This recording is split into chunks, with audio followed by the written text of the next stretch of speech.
Hey, fourth graders, Mr. Krell here, and we have moved on to lesson nine. Lesson nine on your schedule, your work schedule here in ELA, and this is gone from our old story. We've moved on from anatomy to a volcanic eruption to Escape from Pompeii by Christina Billet. So today we're going to be reading pages 37 through 45. I need you to be reading with me. Please be scanning all the words and tracking the words. And we have just but one vocabulary word. If we check the board back here, we got lesson 9 vocabulary. Today's vocabulary word is seriously. So when we see the word seriously, we're going to stop. We're going to talk a little bit about it. And that is your vocabulary word for this lesson. We've got some great weather here in the backyard. We've got some sun right now. We've got some wind. So if my board blows over or something should happen, just keep on reading. I'll keep on going. We'll just keep on getting through this. But it's great to be outside. I just didn't think it'd be so windy today. So anyway, Escape from Pompeii, page 37 to 45. Please find that in your packet. I believe that we have printed out a hard copy. So if you wanted to find page 37, which is the front page, it should look like this over here. There you go. And we are going to start it. You guys ready? Let's go. Next page. Page 38.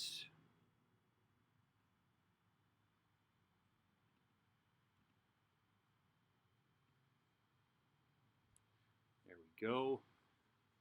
Using the technology, Mr. Crowell. Looks like on page 38 we've got a picture of some people. Looks like they are in a town, a settlement.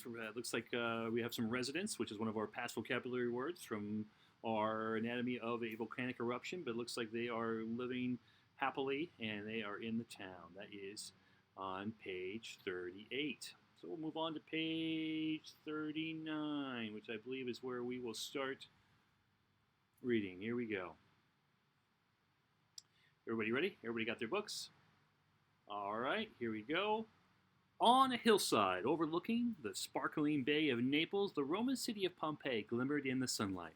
From his window, young Tranio listened to the noise humming from bars, taverns, and shops around him, and to the busy tradesmen haggling in the streets below. Beyond the massive city walls, he could see Pompeii's greatest protector looming in the distance. They called it Vesuvius, the gentle mountain.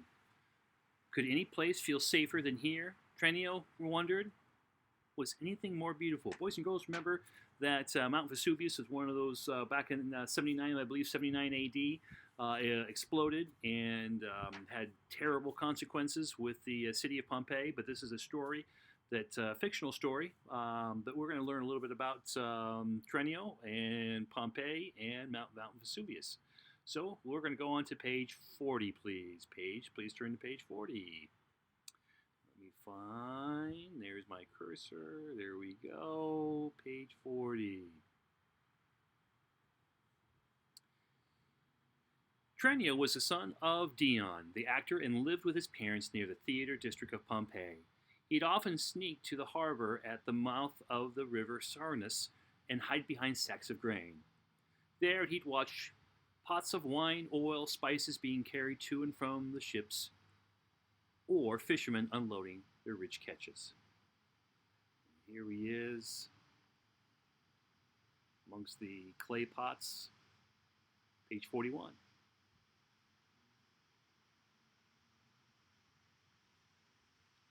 Looks like we see in the harbor some of the boats with the fishermen carrying the pots, loading, activity.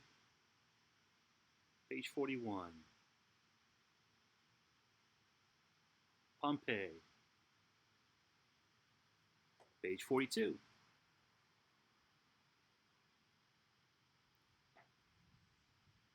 Here we see the town. And we see the people walking around, people speaking, people watching. Kind of some pictures of the inside town, part of the town of Pompeii. Looks like we're going to page 43. 43, Mr. Crowell. Everybody with me, page 43. Here we go. Sometimes Trenio went to the forum to listen to the politicians make their speeches, the shopkeepers argue, and the poets sing. His favorite song was Rumble Down, Tumble Down, Great City Walls, Feel the Ground Grumble, the citizens stumble when the earth shakes and rumble down, tumble down. Everyone would join in, laughing as they remembered the earthquake tremors. Tremors, that was one of our vocabulary words from our Anatomy of a Volcanic Eruption. A few years ago, when Trenio was born, there had been a big earthquake in Pompeii, and parts of the town had still not been fully repaired. But nobody took tremors seriously, ding ding ding, one of our vocabulary, our one vocabulary word, anymore. So tremors, remember, is when the earth shakes and there's tremors, that's movement, we talked about that. But seriously is defined as when we really is, that it is a serious manner. You take something seriously. It's like you're being serious. Seriously. It's like, really, So here in the sentence, but nobody took tremors seriously anymore. So they were not taking it serious. They were not looking at the tremors like, oh, they're not going to happen. We don't know, tremors aren't, it's no big deal. So when you take something seriously, you really understand it, and it's very important. So they're saying, not important, tremors, no big deal. So, not seriously, not important. Okay, page 44. Next page.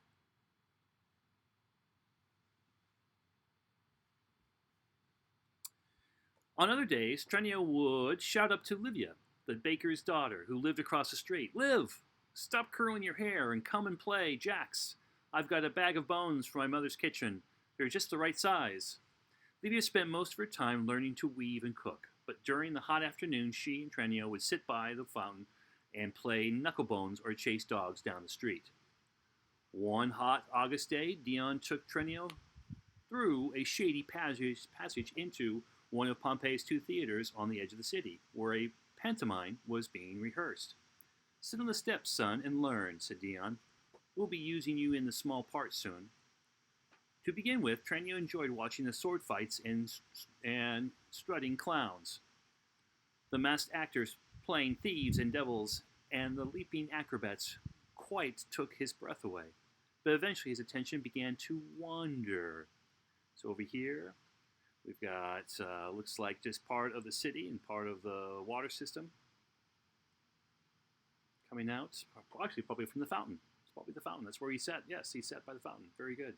Okay, page 45. This is our last page of our lesson. Page 45, boys and girls. Lesson 9, page 45. There it is. Then something happened. The stone steps creaked. The boards began to rattle, and the building quivered. That means it kind of moved like a tremor. Props fell to the stage and scenery split. Trenio's fathers froze to the spot. Everyone was silent.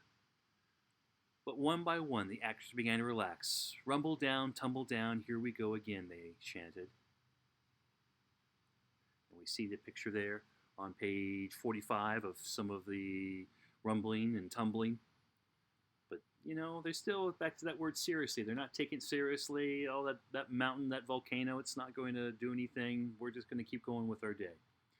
So, boys and girls, that comes to the end of our reading for lesson 9. We read through page 45. Awesome job. Good job, everybody. Let's go back to the board over here. We have some assignments. And some of our assignments for lesson 9, again, you will need to find your Reader-Writer's Journal, grade 4, unit 3, module B, lessons 1 through 18. We're on lesson 9. So we're going to go to 281. 281 in our book. Mr. Fly, get off me. 281. There's lesson 9 right there. And there's our one vocabulary word, seriously. If you can write a sentence there if you wish, that's extra credit. But down here, right in response to the reading directions, reread page 37 through 45 of Escape from Pompeii. How does the author's word choice set and change the mood of the story? Use details from the text to support your answer. So you're looking at the author and what kind of words did she use? And how did it change the mood? Mood is kind of that feeling of the story. Was it how those words make that mood change? So that is our first assignment. Assignment number 2, 282, please. 282. Please turn to the next page, 282. That's our language analysis. Directions are using evidence from the text, answer the following questions about page 37 through 45 of Escape through from Pompeii. And here you are going to answer all of these questions. And you're going to use evidence. So go back to the text. Go back to your book. Go book. You don't have a book. Well, you have the paper version. You can find the information on pages 37 to 35 of the things that we just read. Go ahead and finish those as best as you can. Our last assignment here is page 283, which is our writing. 283, which is on the next page. Lesson 9, there it is. There's our writing portion at the top of 283. Directions, plan and draft travel brochures to inform travelers about ancient Pompeii. Use facts and definitions, descriptive details, precise vocabulary, proper formatting, and illustrations to support your answer. So like a brochure is like one of those little things that you fold kind of in thirds. You can fold them and put on the outside, welcome to Pompeii. And you're kind of like you're trying to tell people about it. So you can make kind of a little travel. You can talk about the culture. You can talk about the food. You can talk about the landscape. And you can do pictures. But we want you to use facts, definitions, descriptive details, precise vocabulary, proper formatting, and illustrations. So you can do some drawing. Look on your iPad, get on the internet, and see all things about ancient Pompeii. So not Pompeii today, but Pompeii back in 79 AD, when it was Mount Vesuvius was interacting with Pompeii. So boys and girls, that is the end of Lesson 9. I am so pleased that you were able to spend some time with me, Mr. Crowell. On behalf of the 4th grade teachers, we are all very excited and we're very supportive of what you're doing out at home. So keep up the good work. We know you're doing great work, and we will see you next time. So have a great day. See you guys.